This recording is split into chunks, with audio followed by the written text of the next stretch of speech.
மாயே விஷ்ணுமயே மாயா மாயா விஷ்ணு மாயா.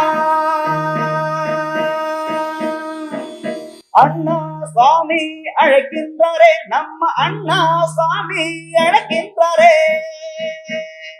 மாயன் மயம் ஆன்மீக அன்பர்களுக்கெல்லாம் என்னுடைய அன்பான ஆசீர்வாதத்தை தெரிவித்துக் கொள்கிறேன். நீண்ட வாழ்வு, நிறை செல்வம், பிரச்சனை இல்லாத ஒரு வாழ்வு வாழ வேண்டும் என்று என்னுடைய விஷ்ணுமாயன் லட்சுமி நரசிம்மரை தியானிக்கின்ற ஒரு அருமையான காலம் இந்த காலம். ஒவ்வொரு கிரகங்களும் நகருவது கிரகங்களுக்கு மட்டுமல்ல, நமக்கும் சில நன்மைகளை நோக்கி நகர்த்துகின்றன. கலங்கி போன நம்முடைய வாழ்க்கையில யாரோ தோன்றா துணையாக துணை இருப்பது போலதான். அந்த வகையில பார்க்கும் பொழுது நவ கிரகங்கள்ல தேவகுருவுக்கு இணையாகிய பலம் வாய்ந்தவன் ஒருவன் யார் என்றால் அது அசுரகுருவாகிய களத்திரகாரகன் சுக்கிரன் தான். குறிப்பா சொல்லப்பட சுக்கிரனை பற்றி நான் தொடர்ந்து மாயன் மயன்ல பேசிட்டு வரேன். நீங்களும் தொடர்ந்து கேட்டுட்டு தான் வரீங்க. அந்த வகையில மாயன் மயனை நீங்க தொடர்ந்து சப்ஸ்கிரைப் பண்ணி ஆதரவு தருவீங்கிற ஒரு நம்பிக்கை எனக்கு உண்டு. அந்த வகையில பார்க்கும் சுக்கிரனுடைய பயிற்சி, சுக்கிர பகவானை பொறுத்த வரைக்கும் ஒவ்வொரு காலகட்டத்திலும் அவன் பயிற்சியாகும் பொழுது அற்புதமான நற்பலனை விட்டும் செல்வான், செல்லுகின்ற இடத்தையும் வைப்பான். ஒரு மகாலட்சுமி மாதிரிதான். ஒரு மகாலட்சுமி நம்ம வீட்டுக்கு வந்தா எப்படி இருக்கும், அந்த வகையில தான் களத்திரகாரகன் சுக்கிரன். காரணம், பார்க்கடலை கடையும் பொழுது மகாலட்சுமியோடு வந்தவர் தான் களத்திரகாரகன் சுக்கிரன். ஆக சகோதரன் ஆகின்றார். சகோதரன் இருக்க 1000 உறவுகள் இருந்தாலும் அந்த சகோதரன் சகோதரி உறவுக்கு ஈடு இணை இல்லை. அந்த வகையில பார்க்கும் பொழுது சுக்கிரன் வருகின்றான், பயிற்சியாகின்றான் என்றாலே ஒரு அற்புதம் தான்.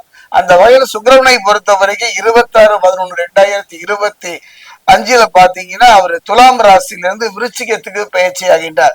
பாத்தீங்கன்னா அங்க பாத்தீங்கன்னா 20/12/2025 வரை அந்த அங்கேயேதான் அவர் இருக்காரு. குறுகிய காலம் தான் தங்குறாரு.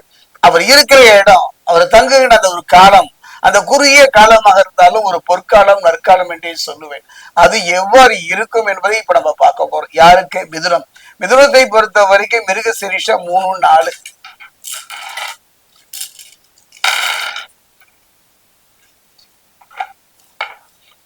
மிதுனராசியை பொறுத்த வரைக்கும் திருவாதிரை.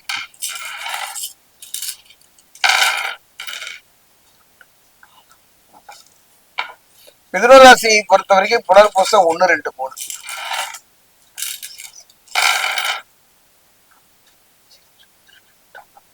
மிதுனராசி ஆன்மீக அன்பர்களே, ஒரு நல்ல சந்தர்ப்பம் தான். ஆனா அதை சரியாக நீங்க பயன்படுத்தி கொள்ள வேண்டும்.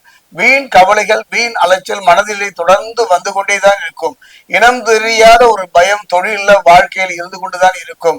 அதே நேரம் பார்த்தீங்கன்னா கவனமா இருங்க. காரணம், தேவையற்ற வம்பு வழக்குகளும் தேவையற்ற விரைவு செலவுகளையும் சந்திக்கின்ற ஒரு காலமாகத்தான் இருக்கும். இருந்தாலும் கூட இந்த காலகட்டத்துல நான் சொல்லியே தீர வேண்டும்.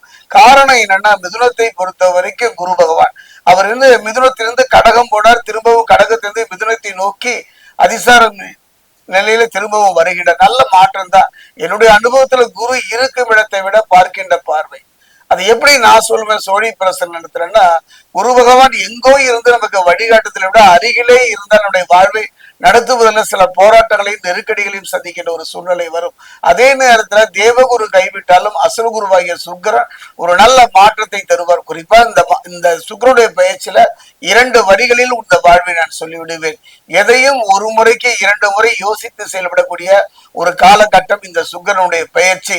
அதே நேரம் பெண்களால வீண் பழி வந்து சேர வாய்ப்பு உண்டு, வீண் விரயங்கள் வருவதற்கான ஒரு நல்ல சந்தர்ப்பங்கள் உண்டு. அதீத ஆசையின் காரணமாக சில தவறான முயற்சிகள் ஈடுபடக்கூடிய சூழ்நிலை இருப்பதனால மிகவும் கவனமா இருக்கு. குறிப்பா பாத்தீங்கன்னா இந்த மிதுன ராசி இருக்கக்கூடிய திருவாதிரை புனர்பூசம் 1, 2, 3 ஒரு நல்ல சந்தர்ப்பம். செவ்வாய் சிறப்பாக இருப்பதனால நல்ல வீடு கட்டுவதற்கான ஒரு நல்ல சந்தர்ப்பத்திற்கும் வீட்டுக்கு வீடு சென்று குடிபுறுவதற்கான கனவுகள் மெய்ப்படக்கூடிய ஒரு அற்புதமான ஒரு காலகட்டம்.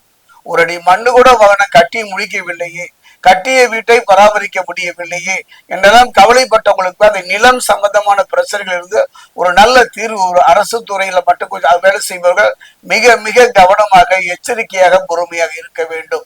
காரணம், திண்ணை எப்ப காலியாகவும் என காத்திருப்பதை போல பகைவர் பக்கத்திலேயே இருப்பதனால பேசுகின்ற வார்த்தையாக இருந்தாலும் சரி, உங்கள் செயல்பாடுகளாக இருந்தாலும் சொல்லி கொஞ்சம் வேகத்தை குறைத்துக் கொள்ளுங்கள். நீண்ட பயணங்கள் செய்யும் போது கவனமாக இருத்தல் நல்ல. அதே நேரம் வண்டி வாகனங்கள்ல போகும்போது கவனமா இருங்க. அதே நேரத்துல உங்களுடைய கனவுகள்ல ஒன்று மெய்ப்படக்கூடிய ஒரு அருமையான சந்தர்ப்ப சூழ்நிலை அமையும்.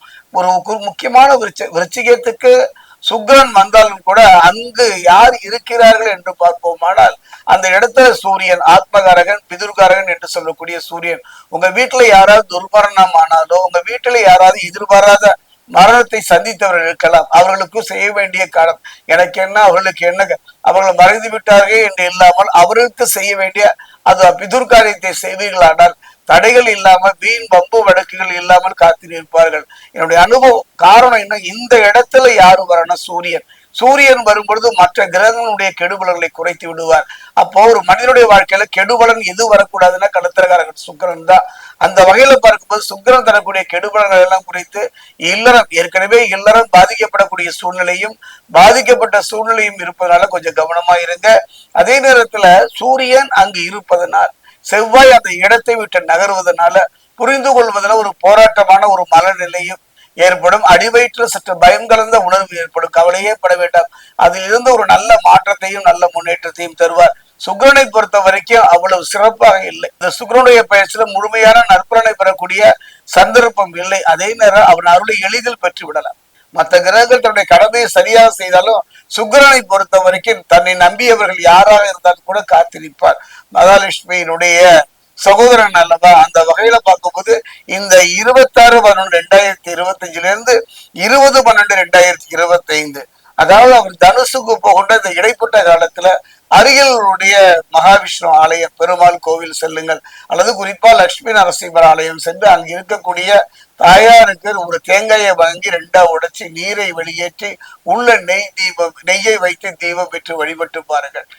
அதாவது ஒரு பரிகாரம் என்று நான் சொல்வதை விட இந்த செய்து இழந்ததை திரும்ப பெற்றவர்கள் ஒரு நல்ல திருமண யோகம், ஒரு நிம்மதியான ஒரு வாழ்க்கை, தொழில வாழ்க்கையை போராட்டம் இல்லாத ஒரு நிலை தரக்கூடிய அருமையான சந்தர்ப்பம். இந்த கார்த்திகை மாதத்தை பொறுத்த வரைக்கும் இந்த கார்த்திகை மாதத்தில் வரக்கூடிய இந்த சுக்கிரனுடைய பயிற்சி மிதுன ராசிக்கு ஒரு நல்ல மாற்றத்தை தரக்கூடியது தான் அமைகின்றது.